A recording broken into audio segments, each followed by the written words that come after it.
Stalin started World War II, not Hitler. And that's because in 1939, Hitler was afraid to invade Poland. Is that when you were born? No, that was earlier. Okay.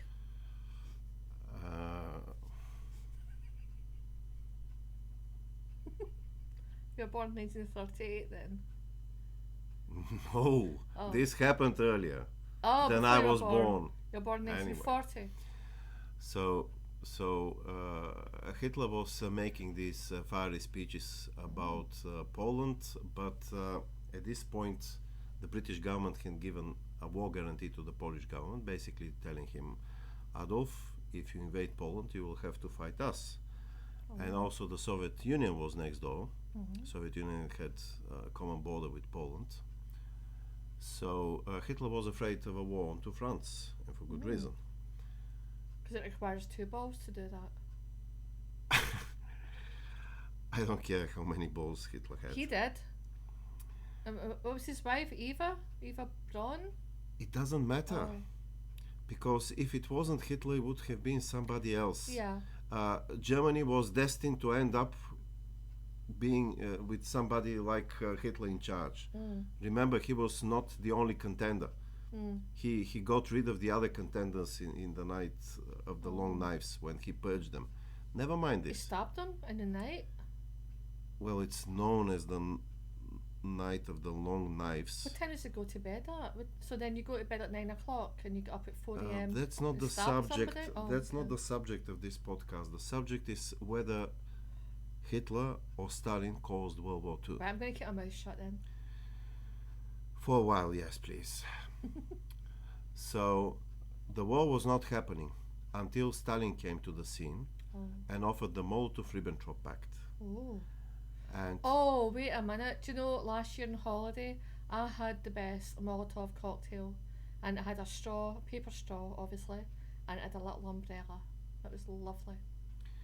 well, the Molotov cocktail was named after Molotov, the same Molotov who signed the Molotov-Ribbentrop Pact. He was a barman at the hotel in Tunisia. Well, he was the foreign minister of the Soviet Union. Oh, you had 2 jobs then? He was the right-hand man of Stalin. Oh, it's not him. So Stalin came with the whole idea, not Hitler, and the gist of the Molotov-Ribbentrop Pact went as follows. Don't worry, Adolf, we are your friends. There will never be a war between our countries. Oh. So don't worry that what happened in Spain will happen with Poland. We are not going to do that. We have nothing against you invading Poland. What happened in Spain? Well, in Spain, Uh-huh. the Soviet Union helped one of the sides in the civil war with weapons and advisors and volunteers and all that. And the Soviet Union couldn't help much because the Soviet Union didn't have a common border with Spain. Was Stalin half Spanish? Sorry? Was Stalin half Spanish? No, Stalin was Georgian. So, what's it got to do with him? Why is he getting involved with Spain? Well, that's again another Okay. story, Another episode. another episode. Yes. Let's not digress here. So back to Poland. Basically, Stalin said with the offer of the Molotov-Ribbentrop Pact, "Don't worry, you can invade Poland. We have nothing against it. And in fact, why all you want from the Poles is just Danzig, because this is all Hitler wanted at the time from the Poles. Danzig was a German city that was given to Poland after the World War One. You could have more than Danzig. You could have half of Poland. So half for you, half for me. Eh? Whoa. And Hitler, being the idiot that he was, not realizing who Stalin was, that Stalin is a professional backstabber. Is that the man with the smiley face and the bushy moustache? Yes. Uncle Joe. Yes, Uncle He Joe. looks nice. Uncle Joe was a snake, and Hitler was an idiot. So And Stalin was the brains, and Hitler was like the pretty boy. you could say this as well, yes. Okay. Yes, Hitler was the guy who was making speeches. Uh, he was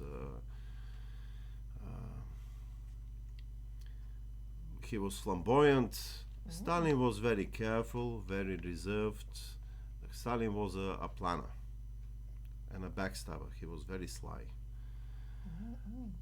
So Adolf, you could have half of Poland, and Adolf agreed, and Molotov and Ribbentrop signed the treaty, according to which Poland was divided between the two. That happened on 23rd of August 1939, and a week later the Germans, as agreed, invaded from the west. Ah. The Soviet Union was supposed to invade Poland from the east, but the Soviet Union didn't invade. Oh. Surprise! And at this moment, the Germans began sending telegrams to Moscow. By the way, all the sources for what I say here are meticulously quoted, referenced in the book When History Had Other Plans. So in case somebody doubts and thinks that I'm making stuff up, all of what I say there is meticulously sourced with academic sources, trustworthy, credible sources. So they were sending telegrams to Moscow. What's going on, guys? We agreed on something. You're not invading. And the Soviet Union was responding, oh, we are not ready yet. So the Soviet Union waited for 3 weeks. Meanwhile, on 3rd of September 1939, Britain and France, as expected, declared war on Germany, the only aggressor at this point. And eventually, the Soviet Union took its own share. The Germans and the Soviets met in the middle. They held a joint parade. Everything was honky-dory. But while Germany was already at war with two major powers, Britain and France, potentially with the United States, Stalin was somehow neutral. Stalin was peaceful. Stalin was sitting on the sidelines. And it turns out that this is exactly what Stalin wanted to achieve.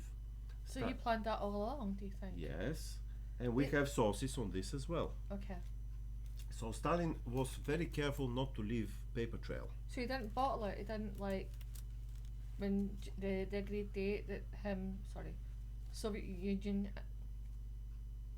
the agreed date that the Soviet Union would invade Poland, and at the same time as Germany. Stalin always knew that he wasn't going to invade that day. Of course he knew. He knew, right? Of course he knew. Planned it. He tricked Britain and Germany to go at war with each other. Okay, right. It was very cleverly done. Stalin. Remember who Stalin was before he came to power? He was a professional racketeer, gangster. He was robbing banks. He was kidnapping people for ransom. He was doing other things. Yes. But him personally, or sending out his henchmen to do it, or a bit of both? A bit of both. Okay. But mostly organizing the heists using his henchmen. And of course, he was not doing it to pocket the money. The money were going for the Communist Party. It was not called Communist Party, but never mind this now. The money was going to. The money was. I know money is like plural. It's like more than one coin. But yeah, money. It's a strange one. I could never get used to this. Money for me is plural. So Stalin was this professional criminal, like many other revolutionaries, by the way. He was not alone. And when he came to power, he was doing more of the same. And how we know all this, given that Stalin was very secretive and careful not to leave any paper trail? Well, not all people around him were that experienced and careful. And for example, there was this Bulgarian communist, Georgy Dimitrov, who was not careful. Now, where are my glasses? Here they are. Usually keep them beside your bed. next to the magnifying glass. Yeah, let me find the exact quote. So Georgy Dimitrov was not careful, and he wrote down what Stalin told them privately. Oh. The war is between two groups of capitalist nations. That is what Stalin was saying. But we are not against it if they fight a bit and weaken each other. It would be good if Germany could destabilize the positions of the wealthiest capitalist nations, of England especially. Hitler, without knowing it, is weakening the foundations of the capitalist system. We, in the meantime, are able to maneuver, to nudge one country on against the other, so that the fight will be more intense. Oh. And what about it? Okay. So that was page 37 of When History Had Other Plans. Oh, excuse me, can I get another wee can? Yeah, of course you can. Okay. You're a big girl now. You can get another can. I know where the kitchen is. I know where the fridge is.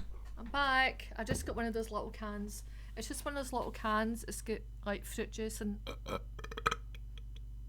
Pardon you? That wasn't me. And it wasn't my can. Vladislav. They don't know it wasn't you because there is no video. That wasn't me. No, it's one of those little cans that you get. It's like fruit juice and something alcoholic. Although it's more like 70-30, it's more something alcoholic and less fruit juice. But cheers. Cheers. We compliment each other. I belch, she says pardon.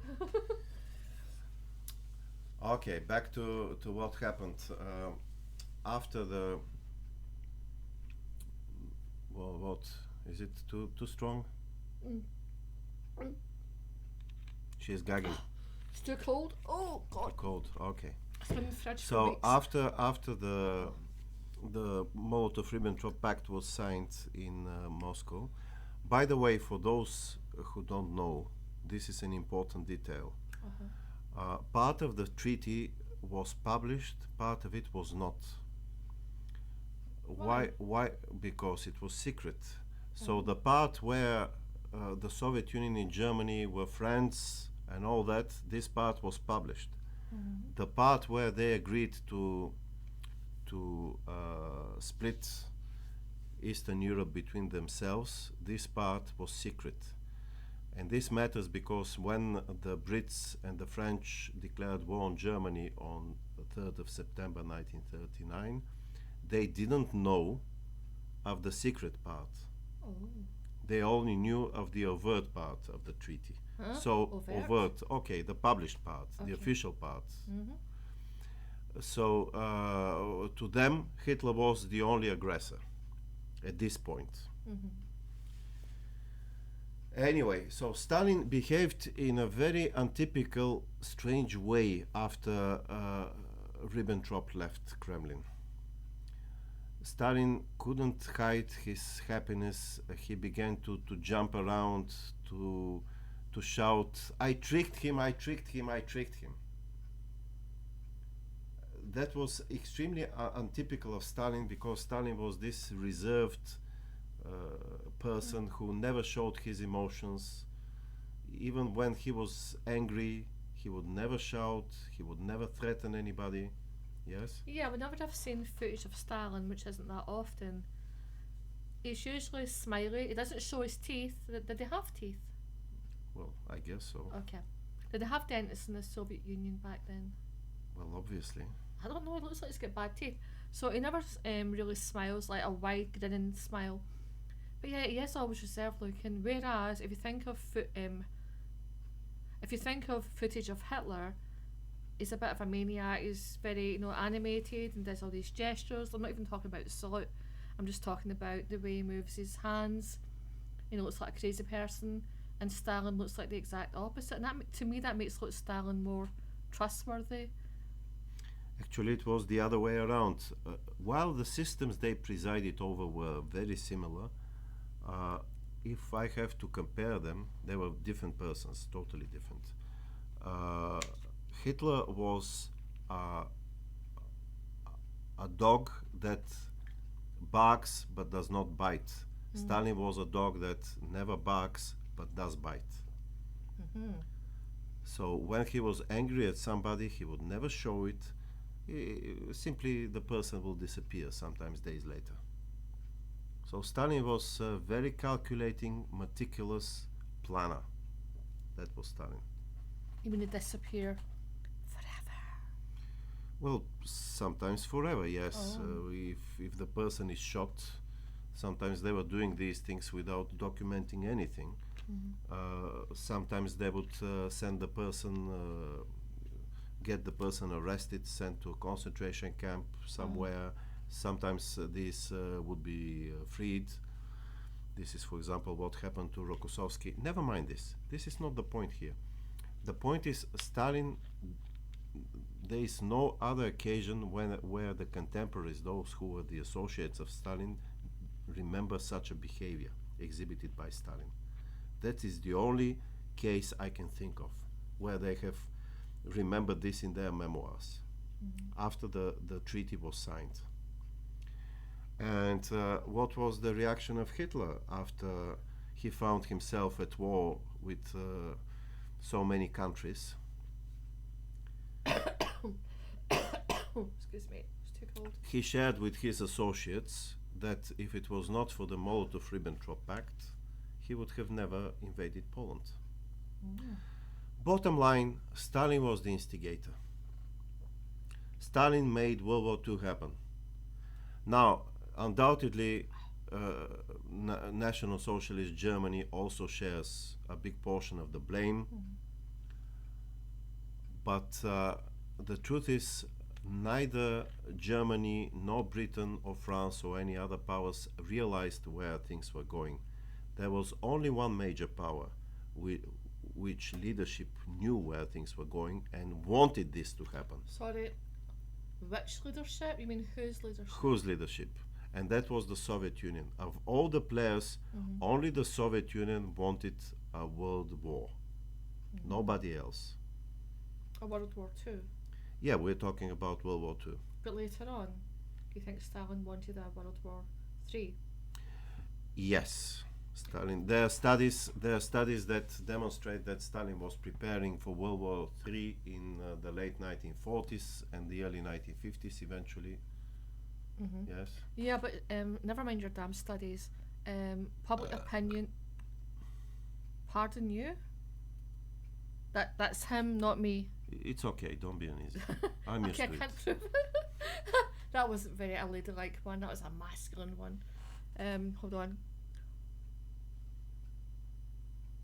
Can't get it out. Okay. Yeah, but public opinion and myth is that Hitler is the one that wanted World War III. Oh, I'm sorry, that was me. World War II. Three? No, three. The third one. Well, it hasn't happened. We'll give it time. Hitler was dead at the end of World War II. Oh, so he was. Did he kill himself in his bunker alongside Yes. Eva? Was it he's dressed in her clothes So, or something? Never mind. Just a rumour. this. Studies don't show that. But he cried at the end. They shaved off his moustache and they realised he had a very thin top lip and he just couldn't wait to grow it back. The moustache, not the lip.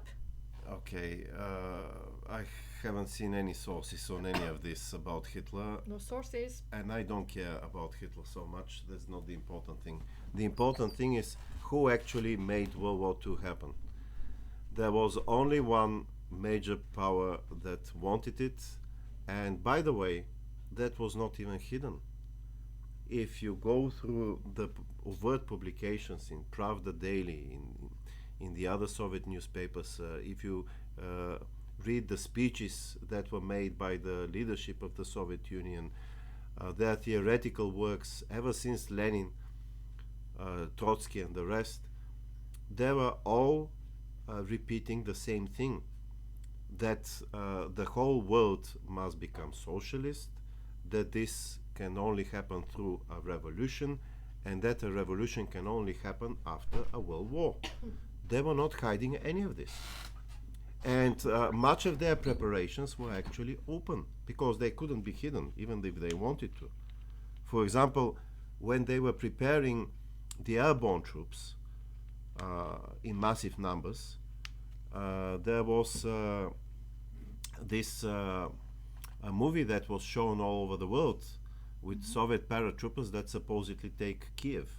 Oh. And incidentally, the continuation of those plans, the granddaddy of those plans of taking Kiev, were used in 2022. They really wanted to implement a similar plan with airborne troops, with transport planes landing near Kiev, and so on and so forth. And they used the same methods in, for example, in 1968 in Czechoslovakia. But never mind all this. Back to World War II. World War II was definitely engineered by the Soviet Union, and the rest of the powers simply blundered into it.